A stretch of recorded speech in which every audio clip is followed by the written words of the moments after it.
Now, what I'm wondering too is, like you folks, I've never tuned a drum before, and I'm sure was back when I was in school, they told us that these drums each had their own notes. But I don't know what they are, so let's ask him. That's what he's here for. Well, on a basic set of drums like this, you want everything tuned in a key or in likenesses of a key so that everything has a pitch that matches themselves. You don't want anything to have dissonance between the heads. So what you want to do is you want to pick a note on the scale. Generally, we play everything in the scale of C on a piano and on a guitar. So basically, if you're using a melodic set, which uses a lot of drums, you will tune each drum to a separate note going down a melodic scale. When you're playing a basic set like this set, you want to tune drums so that they have like tones. In other words, when I tune this snare drum, I would tune the snare drum to an E, basically because it's my preference, and I would also match that with the bass drum. It's very popular in rock and roll and jazz and blues, hip-hop, rap. They all use a basic E note in most of the percussion as a bass note. So if you're playing their bass and your snare in the key of E or tuned to E, they'll always sound the same. They'll never be out of tune with each other. And then what you want to do is pick notes in those same key to tune your other drums to. Say you're using one tom or two toms, you'll tune one to another note that's in that same key. So if we tune the drum, the kick and the snare to E, we would usually tune a tom-tom, the very first one, to C. And then from there we'd go to an A and a G to carry that same chord progression. Wow. So, see, there's a lot more to drums than just hitting them, isn't there? I noticed that the hardware on these drums are really heavy duty, and they say that if you buy a cheap set of drums, it's a lot harder to learn how to play. Now, this is a Pearl set of drums, and it's what they call an export series, but it's the heavy duty export series. Now, obviously, looking at them, you can see they're heavy duty. Now, I would say that this is probably, if a person's going out to buy a set of drums and they see something that's heavy duty like this, it's generally going to be a pretty good drum set. This is definitely a good drum set to be able to transport. It's going to take a lot of abuse. It's going to hold up to a lot of wear and tear. It's a middle of the road to high end road set. Very, very good for travel.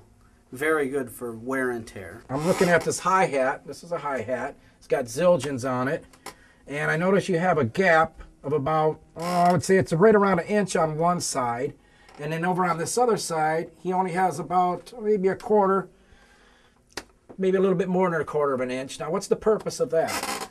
Well, when you're playing a hi-hat, you want to get a semblance into the sound. Now, to do that, you have to have some action in your hi-hat.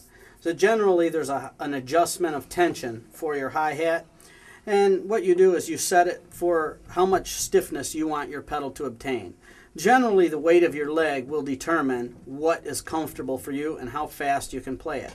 And the reason for setting one side higher and lower is so that you can get the shoop sound that everybody uses as one of the basic tricks of a hi-hat. If you take that, that's how you get your shoop. If you turn this so that the cymbals are exactly even, which is about 3/4 of an inch, the way I like to perform my sound, you'll find that all you have is a basic touching of the cymbals. That's dead, isn't it? There's just nothing there. It's very dead. So to get any tricks, to be able to do any kind of tricks with a hi-hat, you need to be able to get the sound of them closing when you hit it fast, or the sound of the rattle in it to get semblance.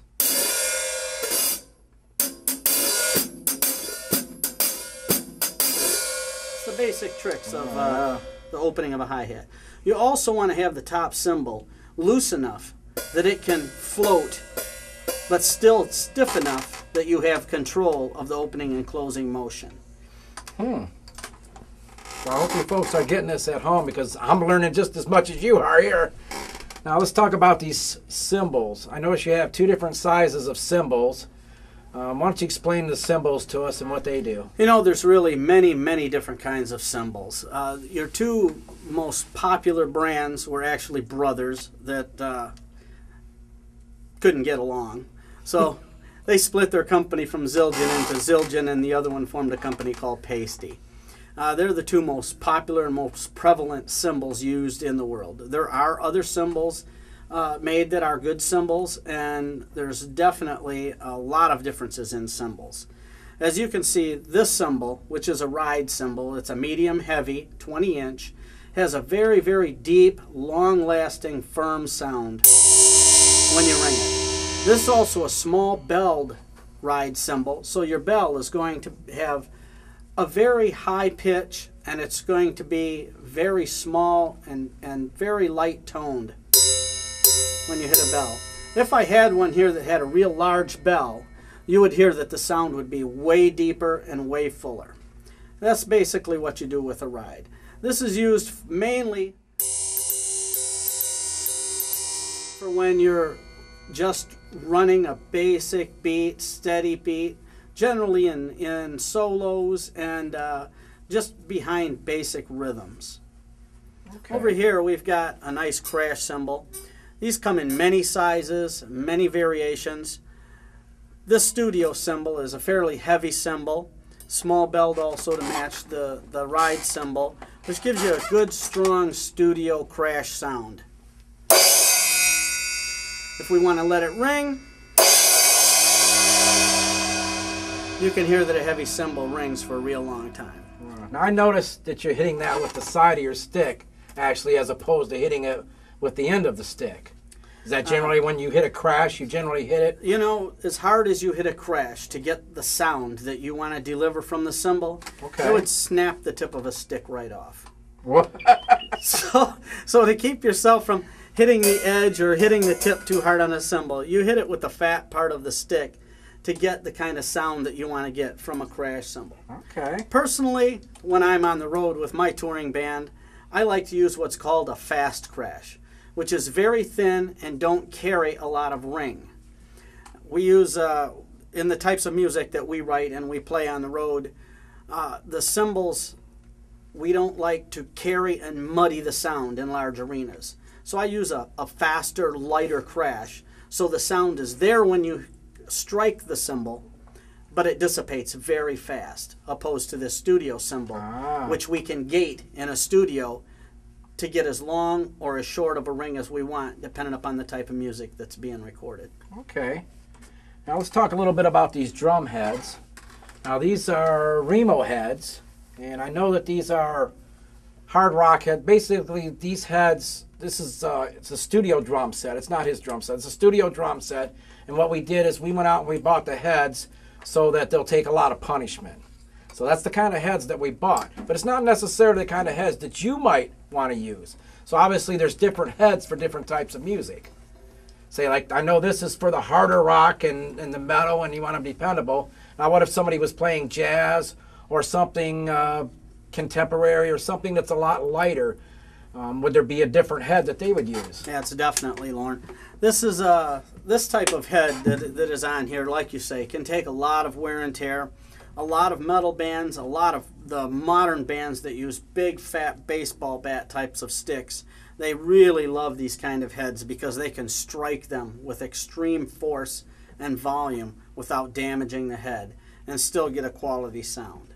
Okay. Finesse players would much rather use something in a pinstripe that's a one thickness head, as these black dots have two thicknesses where the dot's at. A regular thin head would not have the reinforcement here, and you play with a much more subtle sound. You play with lighter sticks, more for jazz and that type of applications, you know, easy listening. And then we have batter heads like what we have on this snare. Yeah, It's a white coated head. This type of head is primarily for snares, and most people use them on any kind of a marching drums. When you're out in the water or in the rain or you're out on the road playing, these heads can take the moisture, they can take the roughness and produce a very, very powerful loud sound when you're out in the street marching or you're in an outside organization type of situation. Okay. Wow. Well, there is a lot to know about drums, isn't there? There's still one thing we haven't considered, and that's the bottom head.